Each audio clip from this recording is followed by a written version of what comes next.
Hi Libra, welcome to your June 2023 Astro Tarot Scope with me, Raphael from Reydiant Reality. It's an absolute pleasure to have you. Thank you so much for being here. Thank you so much for joining me. Quick note, these readings are for your sun, moon and ascendant sign. So whether you're a sun, moon or rising sign Libra, this is for you. And I always advise that you watch all three to get a clearer, more complete picture of how they're going to speak to you. With that said, remember they are general readings. Not everything's going to resonate with everybody, and that is just fine. You should always use your own discernment. Before we start, as always, I would like to bless my decks of cards with all forms of love, light, peace, prosperity and abundance. And I pray that the messages that come through are ultimately clear and concise. They help you on your path to your highest vibrational good. So the first transit that I want to talk about for you over the course of June 2023, can you believe it's halfway through the year already? Okay, so Venus, your ruling planet, is going to enter the sign of Leo, right? So your ruling planet, the lady of love, beauty, harmony, pleasure, luck, resources, money, is coming into the glorious and loud sign of Leo. Now, this could make you more bold. It might be as well, especially when it comes to like your own personal endeavors, especially things that you want or desire for the long term. Now, it could also give a quiet, dignified courage to you in a lot of ways, right? Because Venus is you, Venus is your ruler, and it's coming into the sign of Leo. It could give you the courage and the dignified energy or bravery to really go after a goal of yours that you really desire with vigor and magnetism, like especially like those kinds of things that maybe you haven't demonstrated a level of before.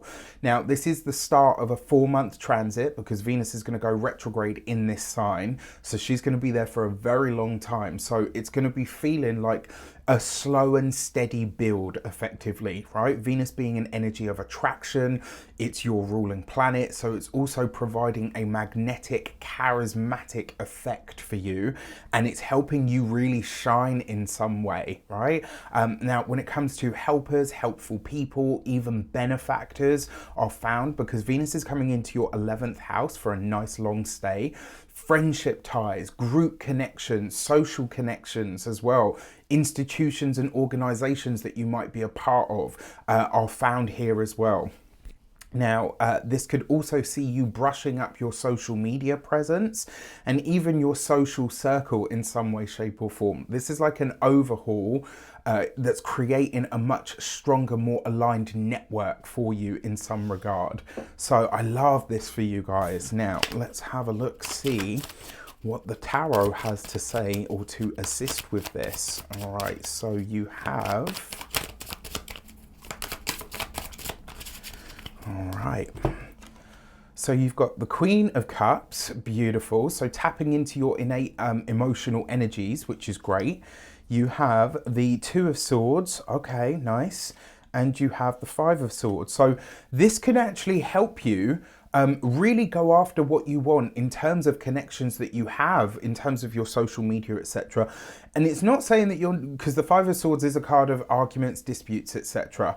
I think this is more, especially because it's tempered here by the Two of Swords, I actually think this is you putting away the idea that being fair means giving more to other people than it does to yourself. This is about honest communication and what's the word that I'm looking for? Fairer negotiations when it comes to the things that you really want, that you feel emotionally tied or drawn to.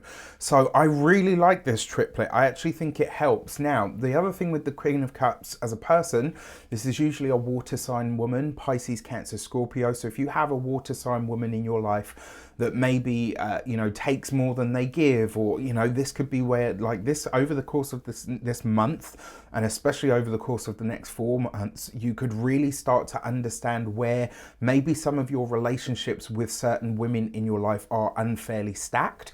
And this might be a time where you decide to really speak up about what it is that you feel would be more fair moving forward. All right, so it's going to be really interesting to see how this plays out. Now, if you are interested in getting the most out of this transit, navigating that retrograde season of Venus as best you can. And obviously this is your ruling planet, so you really want to be doing this, right? Using astrology and the human design. There's probably going to be numerology and tarot thrown in there as well, of course, it wouldn't be otherwise. Now we're doing a webinar called The Bounty of Regal Venus, right? Because it's in the sign of Leo, which is all about royalty, celebrity, kings and queens. So if you want to get the most out of this, there's a link in the description box below.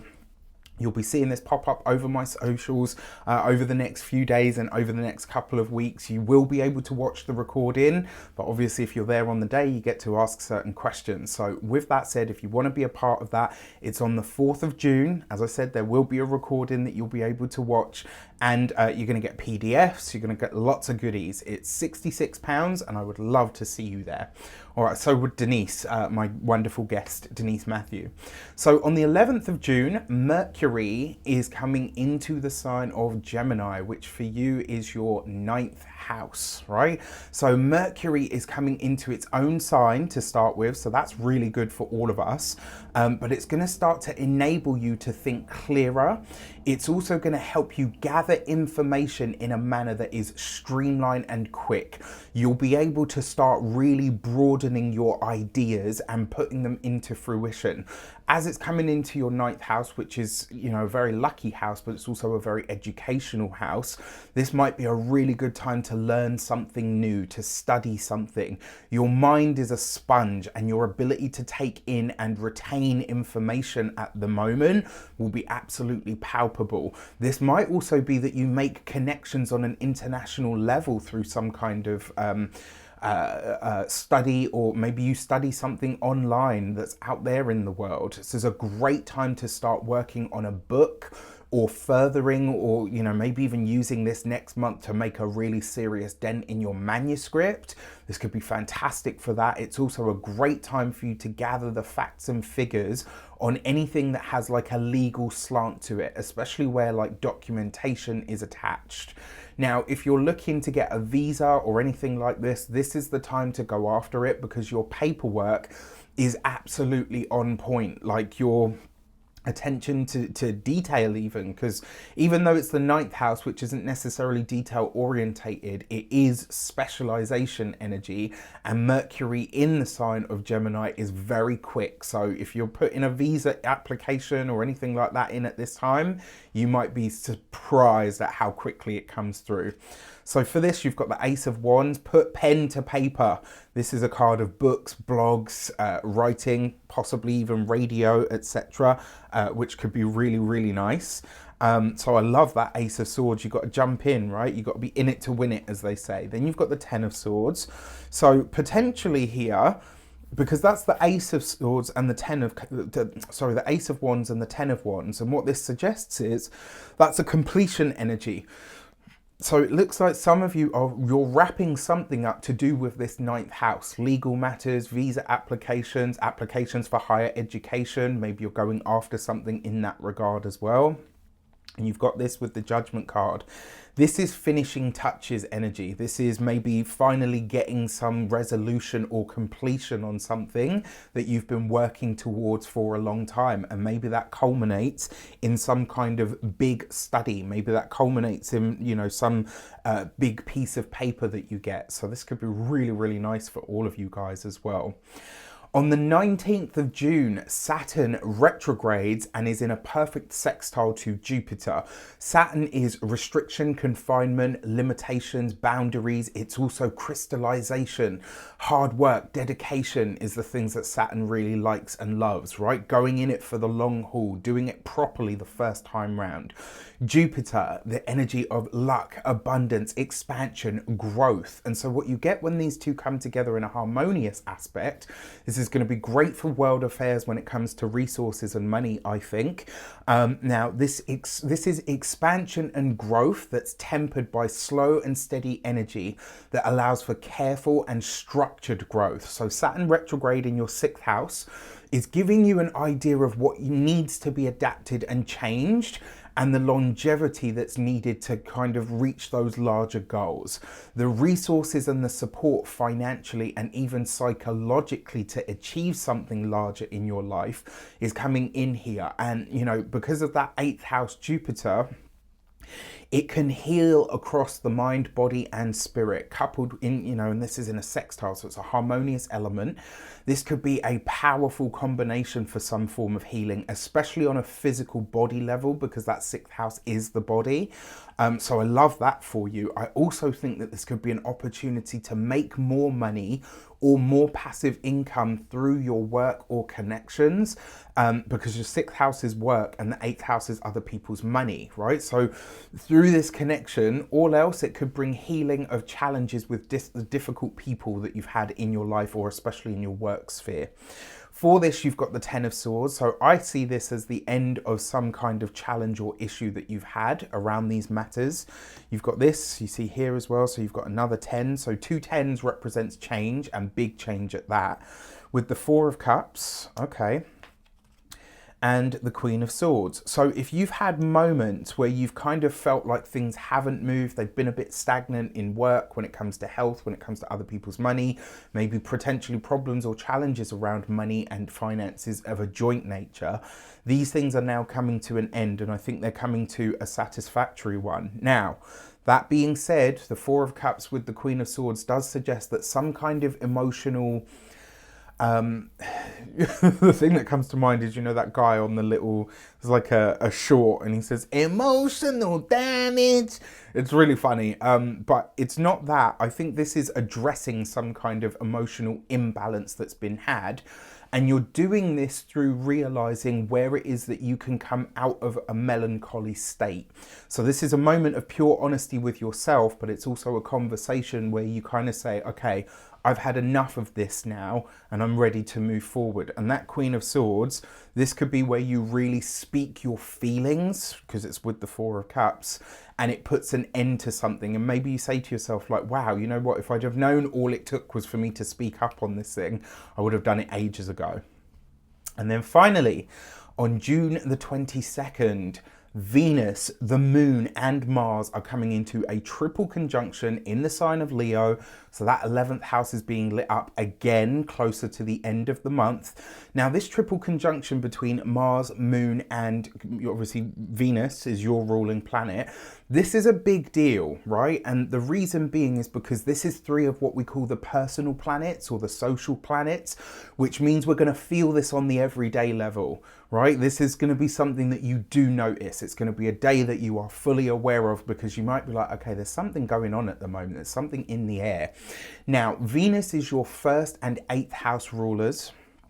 Mars is your 2nd and 7th house ruler, and the Moon is your 10th house. So some longer term plan or goal that's attached to your career gets a welcome boost of energy, and it's going to be felt like on a personal sort of ground level, because of those, you know, it's those personal planets. And the synthesizing energy of Venus is making sure that your money and your relationships are coming together in some way, shape, or form that is allowing you to enhance and support your future in some way.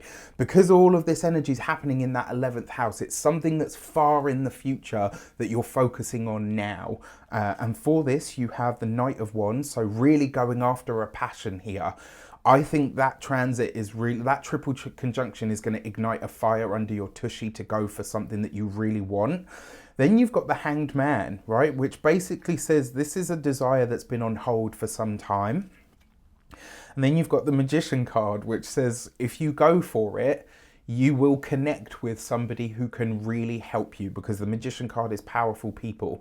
Now, this comes up as well, especially because the 11th house is benefactors, people that can help you further those goals. Because it falls next to the Hanged Man, I do want to say this. You will potentially meet at least 2 or 3 people on your path that all tell you, yeah, I can absolutely help you with this. It's going to be amazing. You have to discern who is for real and who is full of shit, quite frankly. All right, excuse my language. So be, you know, really conscious of this, because it is, you know, we have to call a spade a spade. All right, so that's your transits for your lunations.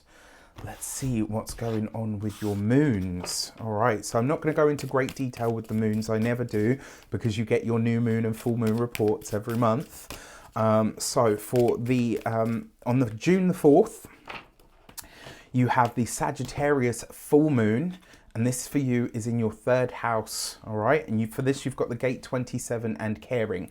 And the message behind this is that this full moon can really show you who your people are. It can really show you who is of support, who's going to help you.